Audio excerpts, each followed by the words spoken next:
नमस्कार दोस्तों, साइली इलेक्ट्रिकल्स में आपका स्वागत है। क्या आपको पता है किसी भी थ्री फेज मोटर के साथ पावर कैपेसिटर लगाना क्यों अनिवार्य है?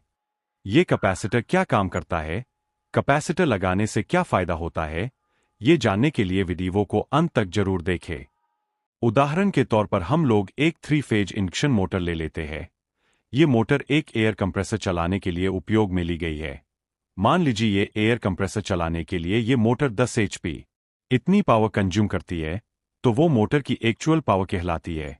लेकिन इससे पहले एक महत्वपूर्ण बात यह है कि मोटर को जब हम थ्री फेज सप्लाई देते हैं तो मोटर के रोटर और वाइंडिंग के बीच मैग्नेटिक फील्ड तैयार होती है। उस कारण हमारी मोटर घूमने लगती है। ये मैग्नेटिक फील्ड तैयार करने के लिए भी मोटर कुछ पावर कंज्यूम करती है।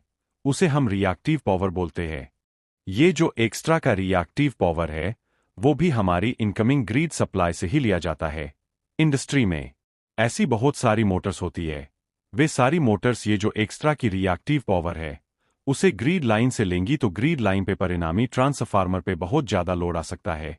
फेज में वोल्टेज इंबैलेंस हो सकता है और साथ ही में हमारी मोटर जो एक्स्ट्रा का करंट कंज्यूम करती है उस कारण मोटर गर्म होकर मोटर की वाइंडिंग खराब हो सकती है। इससे बचने के लिए हम कैपेसिटर को मोटर के साथ जोड़ते हैं।